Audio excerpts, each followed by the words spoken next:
प्रभु यीशु मसीह के मधुर और मीठे नाम में आज दिनांक 3 जुलाई दिन रविवार को हम आप सब अपम के श्रोताओं का हार्दिक स्वागत करते हैं। आज के दिन के लिए जो वचन है वो लिया गया है लय व्यवस्था की पुस्तक उसका 26 अध्याय 41 और 42 पद।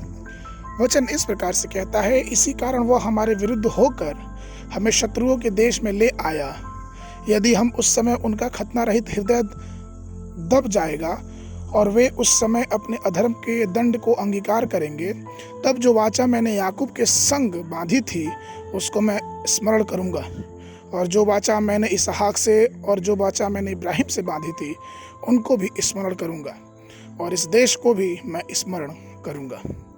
प्रभु में मेरे प्रिय लोगों, नम्र लोगों के लिए परमेश्वर के पास विशेष आशीषें हैं। यह कहता है कि यदि हम अपने आप को नम्र करेंगे तो वह वाचा को स्मरण रखेगा और हमें आशीष देगा। वाचा शब्द वादों और आश्वासनों को संबोधित करता है। जो कुछ यहोवा ने हमारे पुरखाओं से विश्वास के साथ देने का वचन दिया है वह सब हमें भी देगा जब हम अपने आप को दीन करेंगे। पवित्र शास्त्र दूसरा इतिहास की पुस्तक उसके 7वां अध्याय 14 पद में इस प्रकार से कहता है, तब यदि मेरी प्रजा के लोग जो मेरे कहलाते हैं दीन होकर प्रार्थना करें और मेरे दर्शन के खोजी होकर अपनी बुरी चाल से फिरें, तो मैं स्वर्ग में से सुनकर उनका पाप क्षमा करूंगा और उनके देश को ज्यों का त्यों कर दूंगा। परमेश्वर ने प्रिय लोगों खुद को विनम्र करने में कभी संकोच नहीं करना चाहिए। हमें कभी भी यह कहकर घमंड के लिए जगह नहीं देनी चाहिए कि मैं छुड़ाया गया हूँ, मेरा अभिषेक किया गया है और मैं सिय्योन के रास्ते पे हूँ और मैं दूसरों के समान नहीं हूँ। मेरी सामाजिक स्थिति परमेश्वर की दया से बहुत ऊपर है।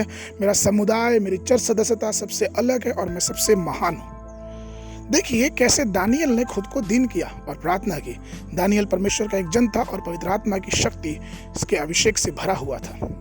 उसे यहोवा की ओर से यह भी गवाही मिली थी कि वह उसका प्रिय है। वह न केवल दर्शन देख सकता था, लेकिन दर्शन को देखने के बाद उसकी व्याख्या करने में भी वो सक्षम था। वो कितना अच्छा था। इसके बजाय पवित्र शास्त्र कहता है कि हमेशा वो इसराइलियों के लिए प्रार्थना करता और खुद को इसराइलियों के साथ जोड़ के बताता कि परमेश्वर हमें क्षमा कर, क्योंकि हमने तेरे विरुद्ध पाप किया है।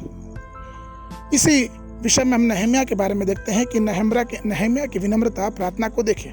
वह सभी इसराइलियों के साथ अपने आप को पहचान करवाता है और नहम्याह की पुस्तक उसके पहले अध्याय 6 और 7 पद में इस प्रकार से कहता है कि तू कान लगाए और आँख खोले रख कि जो प्रार्थना मैं तेरा दास इस समय तेरे दास इसराइलियों के लिए दिन रात करता हूँ उसे तू सुन ले। मैं इसराइलियों के पापों को जो हम लोगों ने तेरे विरुद्ध किए हैं मान लेता हूँ।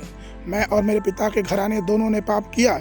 हमने तेरे सामने बहुत बुराई की है और जो आज्ञाएं, विधियां और नियम तूने अपने दास मूसा को दिए थे उनको हमने नहीं माना। प्रभु मेरे प्रिय लोगों, अपने जीवन की परिस्थिति को देखें और अपने जीवन में हमेशा विनम्रता का पाठ पढ़ें, क्योंकि विनम्रता ही हमारे लिए आशीष की कुंजी है। वो चाबी है जिसके द्वारा परमेश्वर का अनुग्रह, परमेश्वर की आशीष हमारे और आपके जीवनों में आएगी, क्योंकि परमेश्वर विनम्र लोगों की प्रार्थनाओं को हमेशा हाँ और आमीन में उत्तर देता है। आज के मनन के लिए जो पद है वो लिया गया पहला इतिहास की पुस्तक उसका 17 अध्याय उसका 23 पद। इसलिए अब हे यहोवा, तूने जो वचन अपने दास के और उसके घराने के विषय में दिया है वह सदैव अटल रहे और अपने वचन के अनुसार कर। मनन के लिए सुबह के समय अय्यूब की पुस्तक उसका 25, 26, 27 अध्याय और शाम को लिए प्रेरितों के काम उसके 12 अध्याय।